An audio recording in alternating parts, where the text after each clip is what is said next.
হাই বন্ধুসকল, নিশ্চয়সকলৰ ভাল। মই ৰাতুল আপোনাৰ শ্বৰুম নাইছোঁ মোৰ চেনেল টেক বয় আছামলৈ। বন্ধুসকল, আজিৰ এই ভিডিঅ'টোত মই আপোনালোকৰ আধাৰত যদি ডেট অফ বাৰ্থ ভুল আছে তেতিয়াহ'লে আপোনালোকে চেণ্টাৰলৈ যাব লগা নাই। আপোনালোকে নিজে নিজৰ মোবাইল বা লেপটপত মই যেনেকৈ শিকাওঁ এই ভিডিঅ'টোত সেনেকৈ কৰিলে ধুনীয়াকৈ আপোনালোকে আপডেট কৰিব পাৰিব মাথো 50 টকা খৰচত। তো গোটেই প্ৰচেছটো চাবৰ কাৰণে ভিডিঅ'টি অন্তিমলৈ চাব, কোনো ধৰণৰ স্কিপ নকৰিব।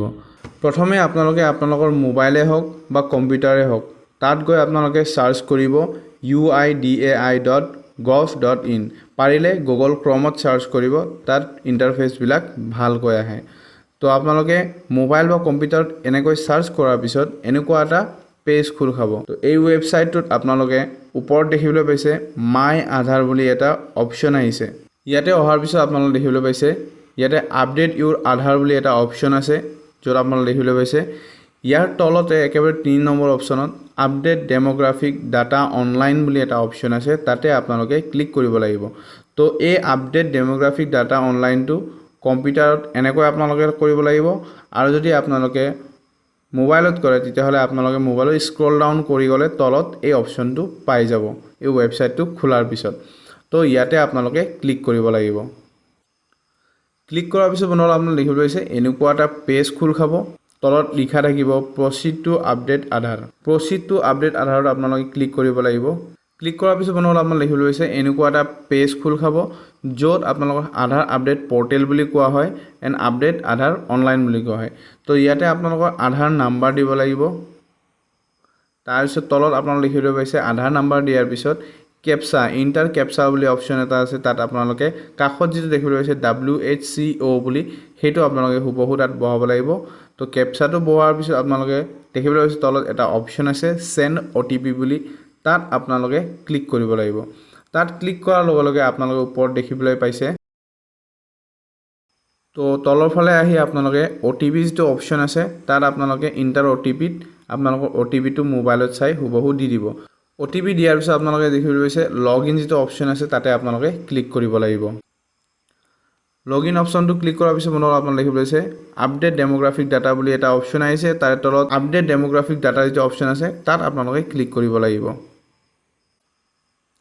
ক্লিক কৰাৰ পিছত বন্ধুসকল আপোনালোকে দেখিবলৈ পাইছে। তো বন্ধুসকল আপোনালোকে যিহেতুকে আপডেট কৰিব আহিছে, আপডেট কৰোঁতে ইয়াতে আপোনালোকৰ অপশ্যন কেইটা দেখিবলৈ পাইছে language, gender, address, email, name, date of birth, mobile number. আৰু আপোনালোকে এইটো অনলাইনত পৰাপক্ষলৈকে বহুকেইটা একেলগে নকৰিব।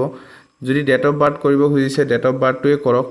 যদি এড্ৰেছ আছে এড্ৰেছৰ লগত ডেট অফ বাৰ্থ বা নাম একেলগে কৰিলে অকণমান ৰেজেক্ট হোৱাৰ চান্স বেছি থাকে। তো যদি আপোনাৰ অকল ডেট অফ বাৰ্থ আছে তেতিয়াহ'লে আপুনি এইটো প্ৰচেছত কৰিব পাৰে। তো ইয়াতে আপোনালোকে দেখিবলৈ পাইছে 1 attempt left বুলি লেখা আছে, মানে কিমানবাৰ আপুনি আৰু আপোনাৰ ডেট অফ বাৰ্থ চেঞ্জ কৰিব পাৰিব সেইটো আপোনালোকে ইয়াতে দেখিবলৈ পাইছে। ইয়াতে লিখা থাকে 1 attempts left, মানে এইটো আধাৰ নাম্বাৰত আৰু এবাৰ মাত্ৰ ডেট অফ বাৰ্থ চেঞ্জ কৰিব পাৰিব, তাৰপিছত নোৱাৰিব। ছিলেক্ট কৰাৰ পিছত বন্ধুসকল তলত আপোনালোকে দেখিবলৈ পাইছে প্ৰচিড বুলি এটা অপশ্যন আছে, তাত আপোনালোকে ক্লিক কৰিব লাগিব। প্ৰচিডত ক্লিক কৰাৰ পিছত আপোনালোকে দেখিবলৈ পাইছে ডিয়াৰ ৰেচিডেণ্ট বুলি আহিছে, আৰু ইয়াতে আপোনালোকক দেখুৱাইছে যে নাম আৰু কেইবাৰ আপোনালোকে চেঞ্জ কৰিব পাৰিব, ডেট অফ বাৰ্থ কেইবাৰ চেঞ্জ কৰিব পাৰিব, জেণ্ডাৰ আৰু আপুনি কেইবাৰ চেঞ্জ কৰিব পাৰিব। তো লগতে আৰু কিছুমান এনেকুৱা ডিটেইলছ দিছে যিখিনি আধাৰৰ কাৰণে প্ৰয়োজন জানিবলগীয়া। তো সেইখিনি আপোনালোকে পঢ়ি ল'ব। পঢ়ি লোৱাৰ পিছত এইখিনি কথাত যে আপুনি এগ্ৰী আছে সেইটো কাৰণে আপোনালোকে তলত যিটো yes I am aware of this বুলি যিটো ক্লিক চিন আছে, চিলেক্ট চিন আছে, সেইটো আপোনালোকে চিলেক্ট কৰিব লাগিব। তলত যিটো প্ৰচিড অপশ্যন আপোনালোকে দেখিবলৈ পাইছে তাতে আপোনালোকে ক্লিক কৰিব লাগিব। এইখিনি কৰাৰ লগে লগে আপোনালোকে দেখিবলৈ পাইছে এনেকুৱা এটা নতুন পেজ খোল খাব,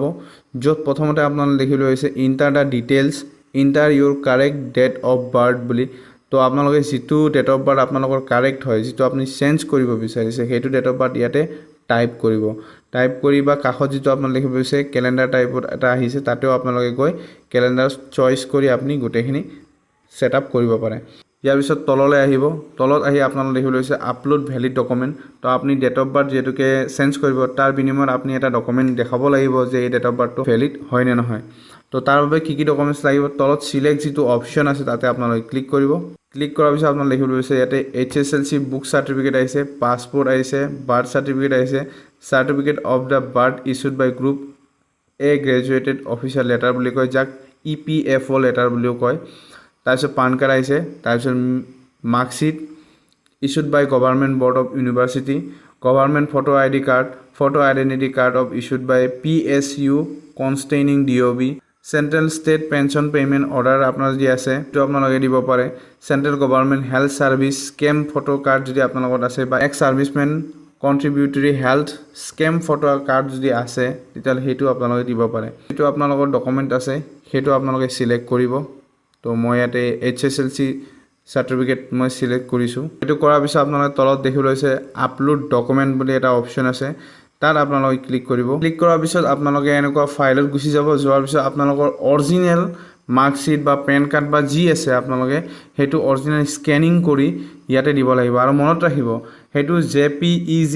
PNG আৰু PDF ফৰমেটত থাকিব লাগিব তাৰ বাহিৰে যদি কিবা বেলেগ ফৰমেটত হয় তেতিয়া হলে নহব আৰু লগতে তাৰ ম্যাক্সিমাম সাইজ 2 MB থাকিব লাগিব তাৰ তলত হলে হ'ব কিন্তু 2 MB ওপৰত যদি গুছি যায় তেতিয়া হলে আপলোড নহব তো সেইখিনি আপোনালোকে মনত ৰাখিব মাৰ্কশিটখন আপলোড কৰাৰ পিছত আপোনালোকে দেখিবলৈ পাইছে কাখত ডকুমেন্টস টু এটা এনেকুৱাকৈ আহি যাব তাৰ পিছত আপোনালোকে তলত এটা অপচন পাব প্ৰিভিউ বুলি তাত আপোনালোকে ক্লিক কৰিব ইয়াৰ পিছত এনেকুৱা এটা পেজ খুলিব যত প্ৰিভিউ হ'ব আপুনি কি চেঞ্জ কৰিব বিচাৰিছে তো প্ৰিভিউ দা ডিটেইলছ বুলি আহিছে তাৰ তলত আপুনি লিখিব লৈছে new correct date of birth তো মই এটো new correct date of birth দিছো তো এটো ইয়াতে আহি গৈছে আৰু লগতে এই ডেট অফ বাৰ্থটো চেঞ্জ কৰাৰ বিনিময়ত মই কি ডকুমেন্টস দিছো হেতু তলত আপুনি লিখিব লৈছে এনেকুৱাকে মাৰ্কশিটখন দেখা দিব তাৰ পিছত আপোনালোকে তলত দেখিব লৈছে ক্যাপচা ভেৰিফিকেশন বুলি তাৰ কাখত যেটো EZOH বুলি আছে হেতু আপুনি হুবহু ইন্টাৰ ক্যাপচাত লিখিব লিখি আপোনালোকে সেন্ড OTP কৰিব লাগিব আকৌ আপোনাৰ আধাৰ কাৰ্ডত ৰেজিষ্টাৰ থকা মোবাইল নম্বৰত এটা OTP যাব সেই OTP টো তলত দি দিব OTP দিয়াৰ পিছত তলত ইয়াতে এটা হোৱাইট বক্স এটা আছে তাতে ক্লিক কৰিব লাগিব ক্লিক কৰাৰ পিছত তলত দেখিবলৈ চাব মেক পেমেন্টত আপুনি ক্লিক কৰিব লাগিব ক্লিক কৰাৰ লগে লগে বনত দেখিবলৈ পাইছে এনেকুৱা এটা পেজ খোল খাব যত আপোনালোকক খুদিব যে আপুনি কি থ্ৰুৱেদি পে কৰিব আপোনাৰ ATM আছে ক্ৰেডিট কাৰ্ড বা ডেবিট কাৰ্ড হেতু একসেপ্ট কৰিব যদি আপোনাৰ নেট বেংকিং আছে নেট বেংকিং এদি কৰিব লাগিব আৰু ইয়াৰে এমাউন্ট 50 টকা এটা আপোনাক কাটিব মই কাৰ্ডৰ পেমেন্ট একসেপ্ট কৰিম তো কাৰ্ডৰ পেমেন্ট একসেপ্ট কৰাৰ পিছত আপোনাক লিখিব লৈছে এটা কাৰ্ড নাম্বাৰ বুলি আহিছে তো প্ৰথমতে আপোনালোকে ইন্টাৰ কাৰ্ড নাম্বাৰ তাৰ পিছত তলত আছে এক্সপায়াৰি এণ্ড CCV কাৰ্ডত আপোনাৰ যেনেকুৱাকে নেম আছে ক্যাপিটেল আছে স্মল আছে জি আছে এই সিস্টেমত আপুনি ইয়াতে লিখি দিব নেম এজ অন কাৰ্ড বুলি আছে তাতে লিখি দিব লিখাৰ পিছত প্ৰসিড বুলি যে অপচন আছে তাতে আপোনালোকে ক্লিক কৰিব ক্লিক কৰাৰ পিছত আপোনালোকৰ এনেকুৱা এটা আকৌ পেজ খোল খাব যত আপোনালোকৰ পাসবুকত যেটো মোবাইল নাম্বাৰ দিয়া আছে সেই মোবাইল নাম্বাৰত আপোনালোকৰ এটা OTP যাব সেই OTP inter one time password বুলি তাত আপোনালোকে দিব লাগিব দিয়াৰ পিছত কাখত দেখিবলৈ হৈছে মেক পেমেন্ট বুলি তাত আপোনালোকে ক্লিক কৰিব লাগিব সো মই OTP দি লৈছো আৰু লগতে মেক পেমেন্ট কৰি লৈছো ট্ৰানজেকচন সাকসেসফুল হোৱাৰ পিছত এনেকুৱা এটা পেজ এটা খোল খাব যত আপোনালোকৰ লেখা থাকিব ট্ৰানজেকচন সাকসেসফুল বুলি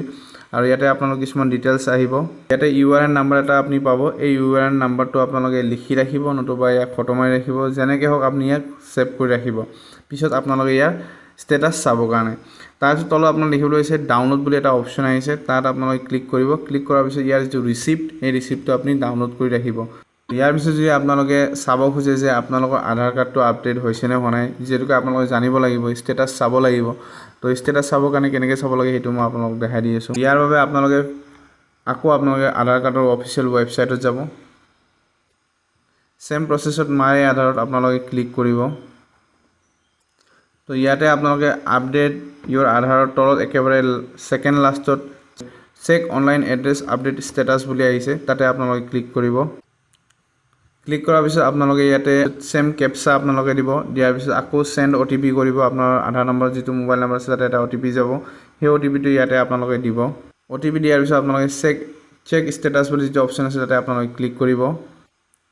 কৰাৰ লগে লগে দেখিবলৈ পাইছে ইয়াতে আপডেট ৰিকুৱেষ্ট নাম্বাৰ বুলি আছে URN নাম্বাৰ তো আপুনি যেটো URN নাম্বাৰ দিছিলে হেতুৰ আন্ডাৰত কি হৈ আছে এটো দেখাই দিব তো আজিৰ ভিডিওটো এইখিনি আছিল এই ভিডিওটো আপোনালোকে গম পালে যে কেনেকৈ আপোনালোকে মোবাইলত বা কম্পিউটাৰত কটো চেণ্টাৰত নোযোৱাকৈ ডেট অফ বাৰ্থ চেঞ্জ কৰিব পাৰিব তো আশা কৰিছো বন্ধুসকল